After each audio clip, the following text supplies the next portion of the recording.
나를 버리고 그의 길을 가는 것 세상 그 무엇보다 어려움 내려놓음 내 안에 예수 그분만 생각할 때 하늘의 그 손이 일하시네.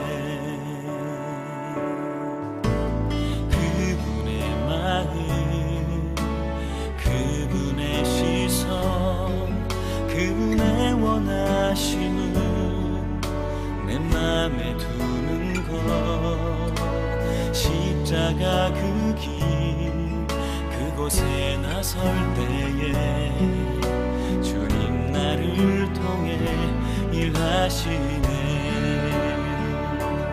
그 사랑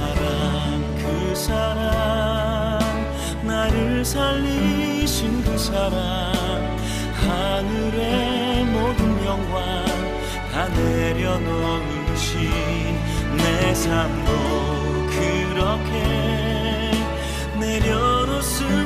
내려놓습니다. 주님 기뻐하시는 그 길 가렵니다. 성도 여러분, 9월 9일 수요일 아침 묵상의 시간입니다. 오늘도 주의 은혜와 평강이 여러분의 가정에 충만하게 넘치시기를 우리 주님의 이름으로 간절히 축원드립니다.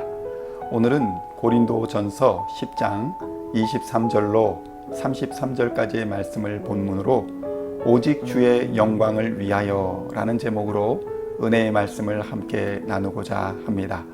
먼저 본문을 제가 봉독해 드리도록 하겠습니다.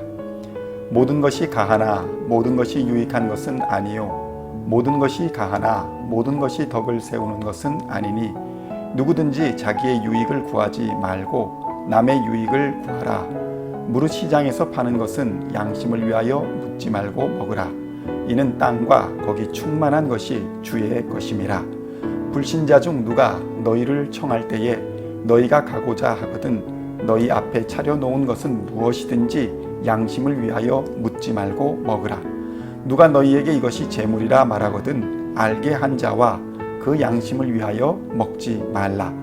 내가 말한 양심은 너희의 것이 아니요 남의 것이니 어찌하여 내 자유가 남의 양심으로 말미암아 판단을 받으리요. 만일 내가 감사함으로 참여하면 어찌하여 내가 감사하는 것에 대하여 비방을 받으리요.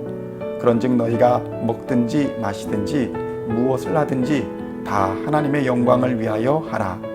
유대인에게나 헬라인에게나 하나님의 교회에나 거치는 자가 되지 말고 나와 같이 모든 일에 모든 사람을 기쁘게 하여 자신의 유익을 구하지 아니하고 많은 사람의 유익을 구하여 그들로 구원을 받게 하라.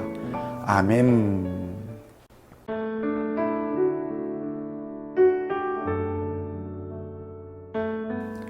성도 여러분, 고린도 교회에서는 먹고 마시는 문제를 비롯하여 여러 문제들 속에 빠져 있었습니다. 문제가 풀기 쉬운 것이라면 문제라고 하지도 않을 것입니다. 풀기 어렵고 정답을 알 수 없을 때 우리는 문제를 고민하며 힘들어합니다. 어린 시절의 이야기입니다.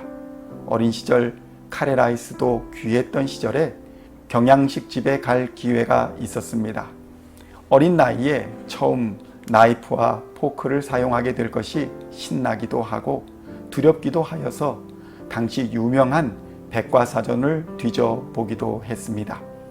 그곳에서는 그림으로 접시와 포크, 나이프 등이 자세히 설명이 되어 있고 스프를 떠먹는 방법도 안에서 바깥쪽을 향하여 떠먹으라고 기록이 되어 있었습니다.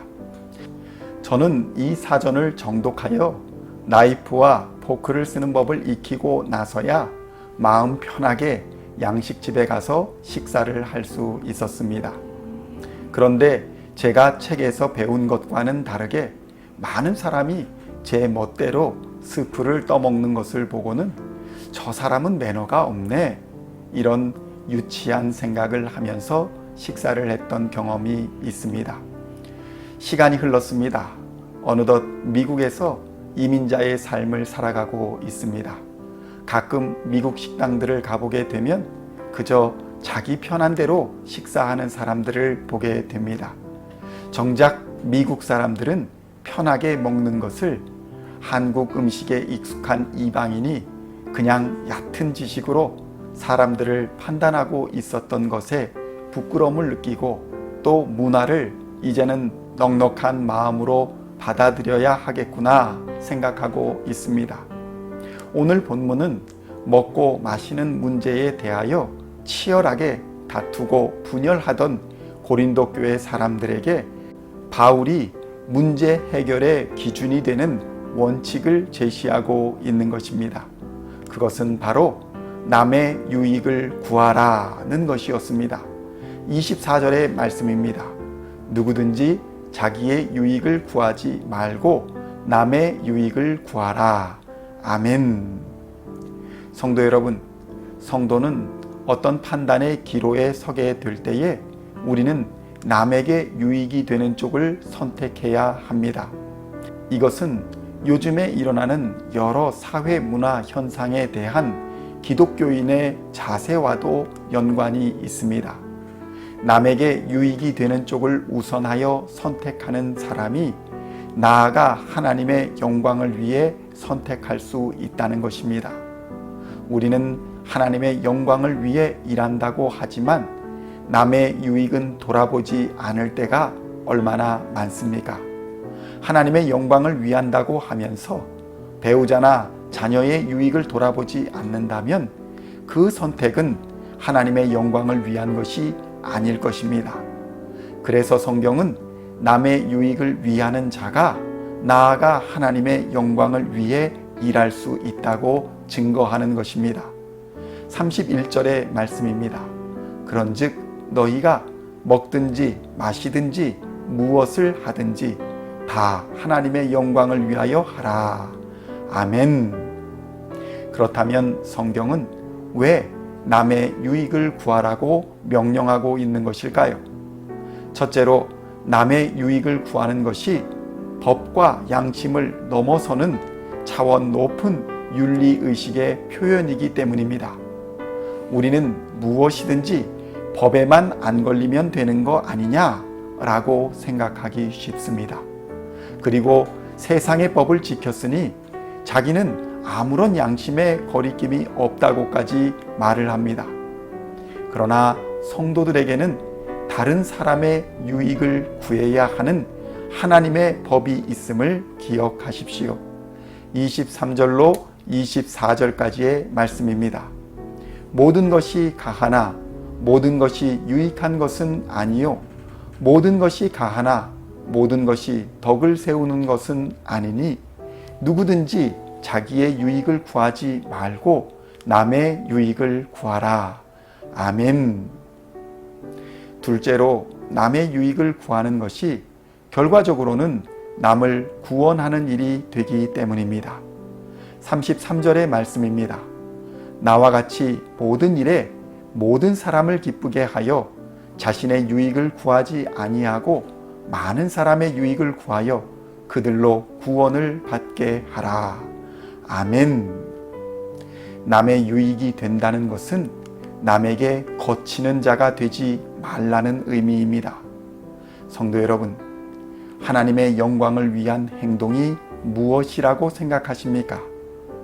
소극적으로는 다른 사람들의 거침돌이 되지 않는 것이며 적극적으로는 무엇을 하든지 다른 사람의 유익을 구하여 그들이 하나님의 자녀가 되도록 길을 열어주는 것을 말합니다.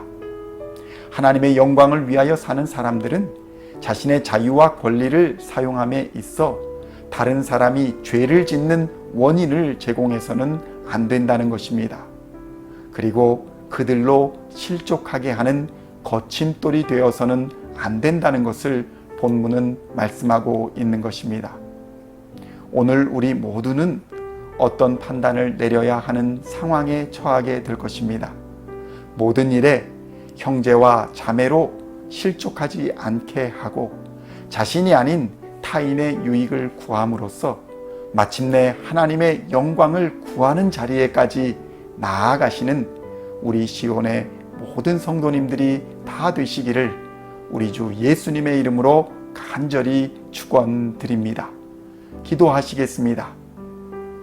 하나님 아버지, 오늘 하루도 살아갈 힘과 용기를 주시니 감사합니다. 우리의 삶의 여정을 인도하여 주시고 모든 일을 하나님의 영광을 위하여 선택하게 하여 주시옵소서. 오늘의 삶 속에서 타인을 실족하지 않게 하시고 타인의 유익을 위해 우리의 자유와 권리를 포기함으로써 진정으로 하나님께 영광 돌리며 마침내 그들을 구원의 길로 인도하는 우리가 되게 하여 주시옵소서.